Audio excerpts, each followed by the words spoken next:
Today, I'm going to talk to you about the rapture. It's not a subject I really want to talk about, but I just feel like I need to.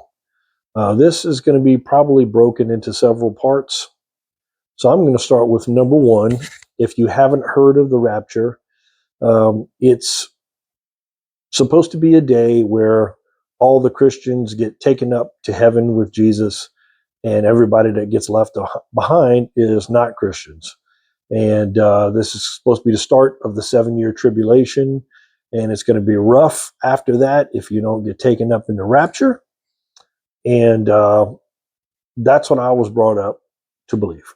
That's the deal. And with that said, it's been said that this year, during the Feast of Trumpets, which is going to be around September 22nd to 24th, somewhere in there, that's when it's believed Jesus is going to come back and he's going to get all of his people. And I've heard this before. 1988, there was a book out called 88 Reasons Why Jesus is Coming Back in 1988. I read the book, and as a new Christian, I took it serious, man. I prayed every day. I did everything I could. I talked to everybody I could, and I took it serious.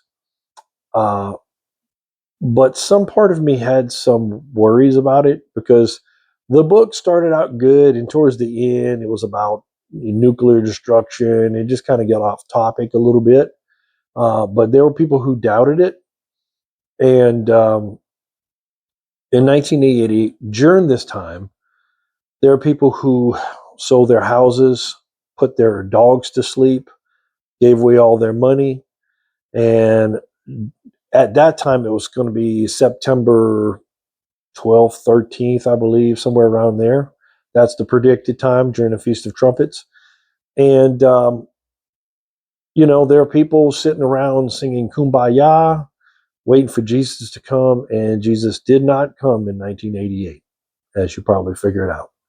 And so the problem came with somebody questioned me right before, weeks before Feast of Trumpets. This girl that I'd been witnessing to, we led to the Lord.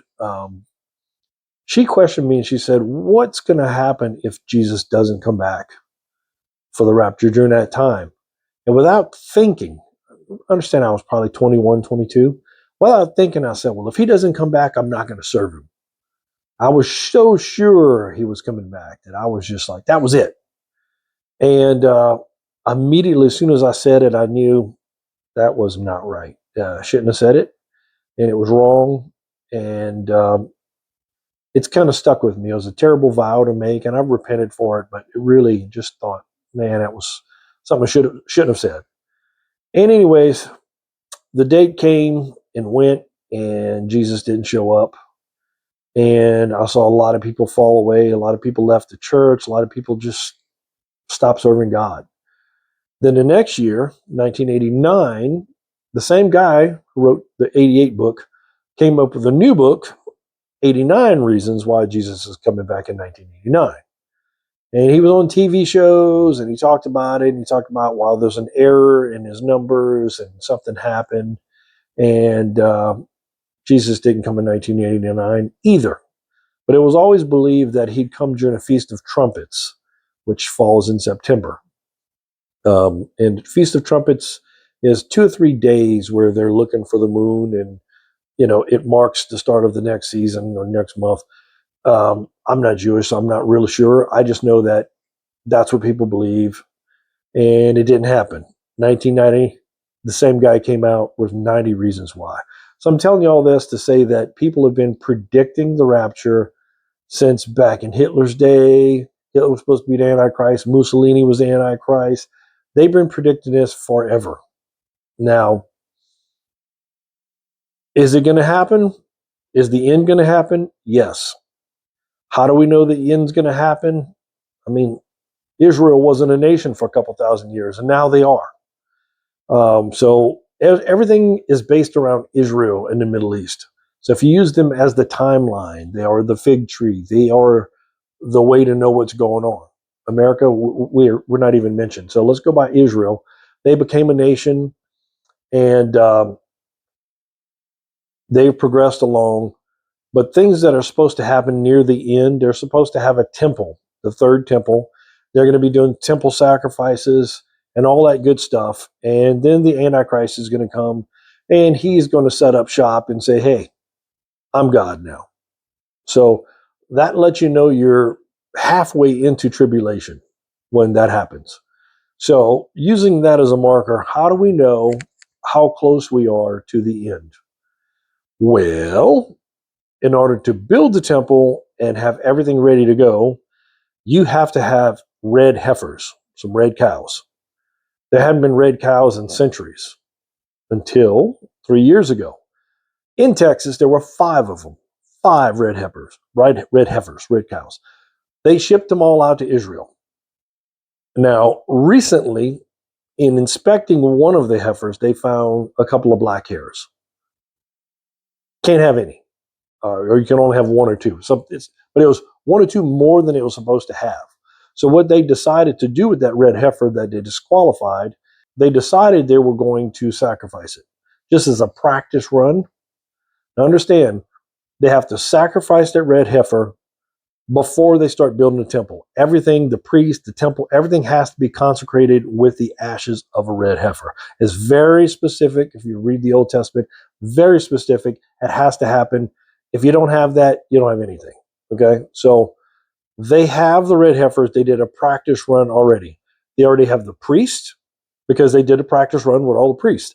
They already have the gold menorah, the candles. They have all the stuff they need to build a temple. They have already partially constructed stuff. So they've got it down now where they can build the temple within weeks. They're just waiting for the ground.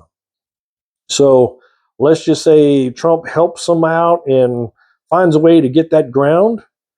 They can have that temple up in weeks and they could literally start sacrificing in no time. Okay, so we're that close to the end. That hasn't happened in a couple thousand years. The temple was destroyed like 70 AD. Okay, so that in itself tells you we're getting close and we should be thinking about getting ready to go. So the question becomes, do I believe the rapture is going to happen in September and what do we do about it? So is it possible? Sure. Jesus can come back anytime he wants to. Wouldn't be nothing but a thing for him. He just shows up, boom, trumpet sounds, here he is. So the reason I'm going to make this a multi-part series is because it's been something I've been dealing with for some time now. God started having me store up things before COVID. Buy some food, buy this. We stored up stuff so when COVID hit, food wasn't a big deal. We had food. We didn't have a whole lot of toilet paper because he didn't tell me to store up toilet paper. Learned from that one. But we had food.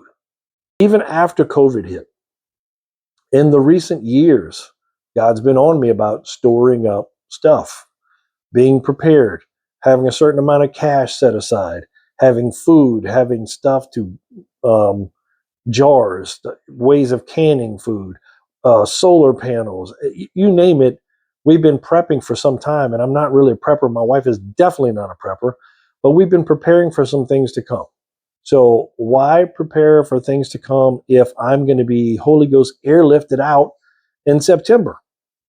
So that's what I started asking the Lord. Like, if the rapture is really going to happen, why are you giving me these dreams that are showing me some end time stuff? Why are you showing me all this, and why are you telling me to prepare? Am I not going to make it? What's going on? So talk about that in part 2.